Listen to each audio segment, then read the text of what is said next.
পশ্চিমবঙ্গের আকাশে কিন্তু মেঘ আবার ঢুকতে শুরু করেছে এবং আকাশ কিন্তু ঘন কালো মেঘে পুরোপুরিভাবে ছেয়ে গেছে।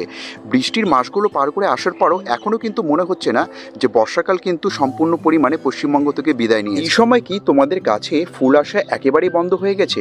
এই যে নতুন নতুন ডগাগুলো দেখতে পাচ্ছ তোমরা জবা ফুল গাছের মধ্যে, সেগুলোতে কোনো ধরনের কি ফুলের কুড়ি তোমরা দেখতে পাচ্ছ না? গাছের পাতা কি তোমাদের এইভাবে ফাঙ্গাস প্রবলেম মানে ছত্রাকের প্রবলেমের জন্য এইভাবে পচে নষ্ট হতে শুরু করেছে? পাতার পেছনে এই যে কালো কালো দাগটা আমরা দেখতে পাই, এটাও কিন্তু একটা ছত্রাক প্রবলেম। হঠাৎ করে নতুন ডগা যেগুলো বেরোতে থাকে আমাদের এই ডালগুলো থেকে, সেগুলো এইভাবে হঠাৎ করে কিন্তু গলে পচতে শুরু করে, এটাও কিন্তু একটা ছত্রাক প্রবলেম। গাছেদের মধ্যে থেকে কি সবুজ এবং সতেজ ভাব হারাতে শুরু করেছে। এই যে দ্রবণটা তোমরা আমরা হাতের মধ্যে দেখতে পাচ্ছ, এই যে গ্লাসের মধ্যে একটা দ্রবণ আমি তৈরি করেছি, এই দ্রবণ কিন্তু আমাদের বাগানের ক্ষেত্রে কিন্তু অনেকভাবে কাজ করে।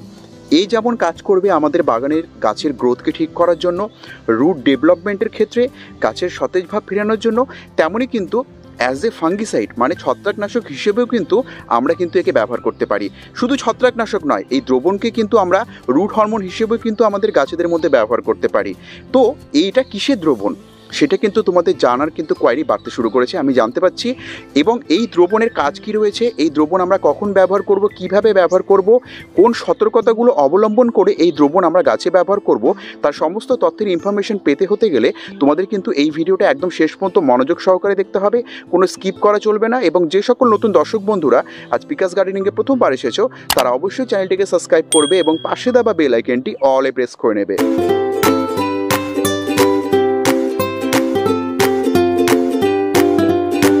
এই দ্রবণ অন্য কিছু নয়, এই দ্রবণ হলো অ্যাসপ্রিন বা ডিসপ্রিন।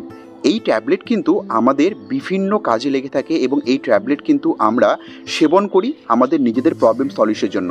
তেমনই কিন্তু এই অ্যাসপ্রিন বলো বা ডিসপ্রিন বলো, এর কিন্তু বহুত কাজ রয়েছে আমাদের বাগানের ক্ষেত্রে। যদি এর সঠিক মাত্রা আমরা জানি, যদি এর ব্যবহার পদ্ধতি আমরা জানি এবং সতর্কতাগুলো আমরা অবলম্বন করে যদি একে গাছে ব্যবহার করি, তাহলে কিন্তু অনেক বেনিফিট পাবো। এই অ্যাসপ্রিন বা ডিসপ্রিন আমাদের বাগানের ক্ষেত্রে যেমন রুট হরমোন হিসেবে কাজ করে, তেমনই কিন্তু আমাদের গাছেদের মধ্যে থেকে ফাঙ্গাস প্রবলেমকে দূরে সরাতেও কিন্তু অনেকভাবে হেল্প করে থাকে। এখানে দেখতে পাচ্ছ তোমরা, এটা কিন্তু 325 mg। তো 325 mg কিন্তু আমরা টোটালটাই কিন্তু গাছের ক্ষেত্রে ব্যবহার করতে পারবো না, তবে কিন্তু গাছের ক্ষতি হবে। আমরা যেটা ব্যবহার করব সেটা হচ্ছে, এই যে পাত্রে আমরা 1 লিটার জল নিয়েছি, এই 1 লিটার জলের মধ্যে কিন্তু এই যে ট্যাবলেট দেখতে পাচ্ছ ডিসপ্রিনের ট্যাবলেট, এটা কিন্তু গোটাটা আমরা ব্যবহার করব না, কারণ এটা গোটাটা হচ্ছে 325 mg। আমরা এর অর্ধেকটা ব্যবহার করব, মানে এর অর্ধেক আমরা ব্যবহার করব, সেটা কত হয়ে যাবে, মোটামুটি 125 mgর মতো। তো 1 লিটার জলে কিন্তু আমাদেরকে মোটামুটি 125 mgর মতনই কিন্তু ব্যবহার করতে হবে। এবং এই যে অর্ধেক ট্যাবলেট আমি দিয়ে দিলাম, দেখো কিছুক্ষণের মধ্যে কিন্তু এটা কিন্তু দ্রুত হারে কিন্তু গলতে শুরু করেছে এবং জলের সঙ্গে কিন্তু মিশতে শুরু করেছে। যে সমস্ত বাগানের গাছে তোমাদের ফুল বা ফল আসছে না, সেই সমস্ত গাছে তোমরা বিকল্প খাবার হিসেবে কিন্তু এই অ্যাসপ্রিন বা ডিসপ্রিনকে তোমরা ব্যবহার করতে পারো। যদি তোমাদের কাছে খাবার থাকে তবে কিন্তু ব্যবহার করার কোনো দরকার নেই, এটা কিন্তু একটা বিকল্প খাবার, এটা কিন্তু গাছেদের জন্য প্রধান খাবার নয়। যখন আমরা হাতের পাশে কোনো খাবারকে পাবো না, তখন কিন্তু এটাকে আমরা ব্যবহার করতে পারি, কারণ এর কিন্তু অনেকগুলো বেনিফিট রয়েছে যদি সঠিক মাত্রায় আমরা ব্যবহার করি। তো কি করব, এই 1 লিটার জলে কিন্তু আমরা অর্ধেক ট্যাবলেট ব্যবহার করব, মানে মোটামুটি 115 থেকে 120 mgর মতো আমরা কিন্তু ব্যবহার করব 1 লিটার জলের ক্ষেত্রে। এবং সেটার ব্যবহার পদ্ধতি কি, প্রথম ব্যবহার করতে পারি আমরা এটাকে টবের মাটির মধ্যে। সেটা কখন, সেটা অন্তত 30 থেকে 40 দিন বা 50 দিনের ব্যবধানে একবার। এটা কিন্তু কখনোই আমরা ঘন ঘন টবের মাটিতে ব্যবহার করতে পারবো না। এটা কখন ব্যবহার করব, অন্তত পক্ষে 1 থেকে 1.5 মাসের ব্যবধানে আমরা ব্যবহার করব।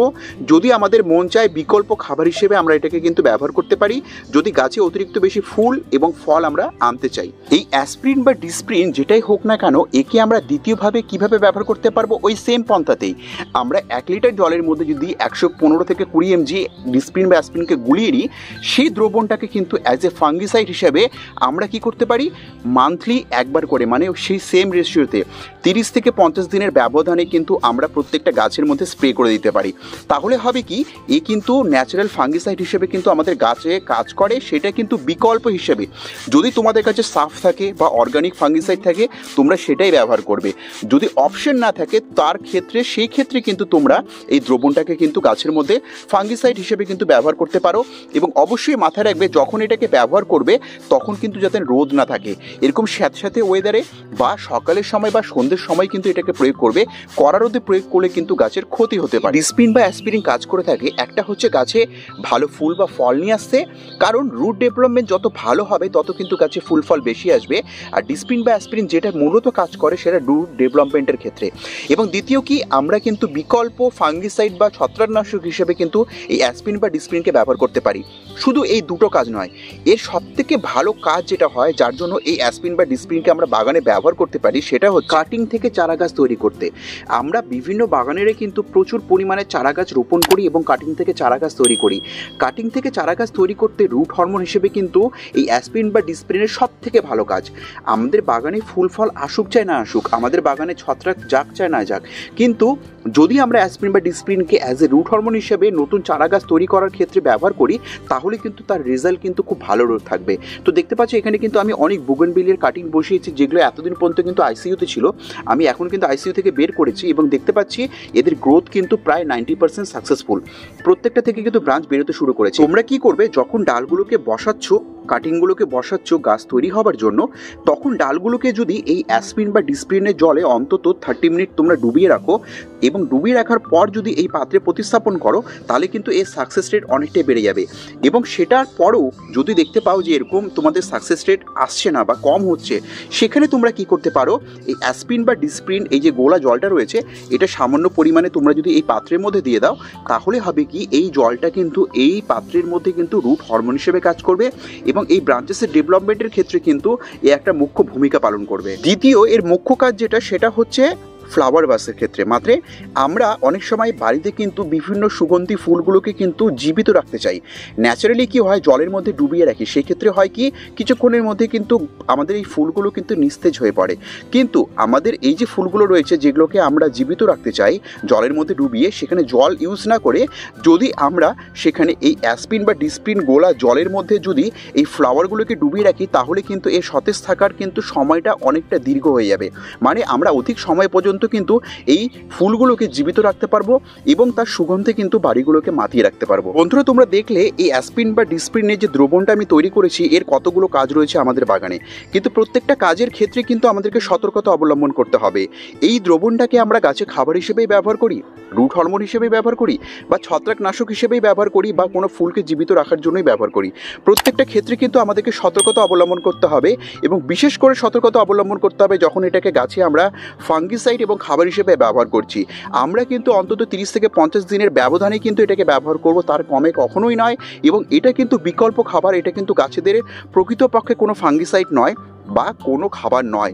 আমরা বিকল্প হিসেবেই একে ব্যবহার করব যখন আমাদের মন চাইবে, যখন আমাদের হাতের আশেপাশে আমরা কিছু পাচ্ছি না সেই প্রবলেমগুলোকে সলিউশন করার জন্য, তখনই কিন্তু এটাকে আমরা গাছের মধ্যে ব্যবহার করব। এই অ্যাসপিরিন বা ডিসপ্রিন তোমরা কিন্তু যে কোনো মেডিসিন স্টোরে পেয়ে যাবে, খুব কম পয়সা দাম। আমি কিন্তু এই এক পাতা নিয়েছি, যেখানে তোমরা কি দেখতে পাচ্ছ 1 2 3 4 5 6 7 8 9 10, দুটো আমি বের করে নিয়েছি, 10টা থাকে এক পাতাতে, যার দাম কিন্তু সামান্য 8 টাকা। এবং এই ডিসপ্রিন বা অ্যাসপিরিন তোমরা স্টোর করে বাড়িতেও রাখতে পারবে, যখন মন চায় তখন তোমরা ব্যবহার করতে পারবে। এবং ব্যবহারের ক্ষেত্রে যে সতর্কতাগুলো আমি বললাম সেটা কিন্তু অবশ্যই অবলম্বন করতে হবে। প্রয়োজন ছাড়া কিন্তু এর অধিক প্রয়োগ আমাদের বাগানকে নষ্ট করতে পারে। তাই বুঝে শুনে এর প্রয়োগ তোমরা নিজেদের গাছেদের মধ্যে করবে। যখন কিছু পাচ্ছ না তখন বিকল্প হিসেবে এই অ্যাসপিরিন বা ডিসপ্রিনকে নিজেদের বাগানে ব্যবহার করলে, সতর্কতা অবলম্বন করলে, ব্যবহার করলে আমরা কিন্তু বহুত বেনিফিট আমাদের বাগানের মধ্যে দেখতে পাবো। এবং এর সবথেকে ভালো প্রয়োগ যেটা সেটা হচ্ছে, এক হচ্ছে ফ্লাওয়ারকে অনেকক্ষণ পর্যন্ত জীবিত রাখার জন্য, যেটা বিভিন্ন ফুলের দোকানে তোমরা দেখতে পাও। এবং দ্বিতীয়ত হচ্ছে বিভিন্ন যে কাটিংস থেকে আমরা গাছ তৈরি করি সেই গাছের ডেভেলপমেন্টের ক্ষেত্রে কিন্তু, মানে রুট স্ট্রাকচার তৈরি করার ক্ষেত্রে কিন্তু অ্যাসপিরিন বা ডিসপ্রিন গোলা দ্রবণ কিন্তু ভালো পরিমাণে কাজ করে। এবং বাগানের ক্ষেত্রে ফাঙ্গিসাইড হোক বা ফুল নিয়ে আসার ক্ষেত্রে হোক বা ফল নিয়ে আসার ক্ষেত্রে হোক, সেটা সাবধানতার সঙ্গে তোমরা অবলম্বন করবে। তো বন্ধুরা এটি ছিল আজকের ভিডিও। আশা করছি ভিডিওটা তোমাদের খুব ভালো লেগেছে এবং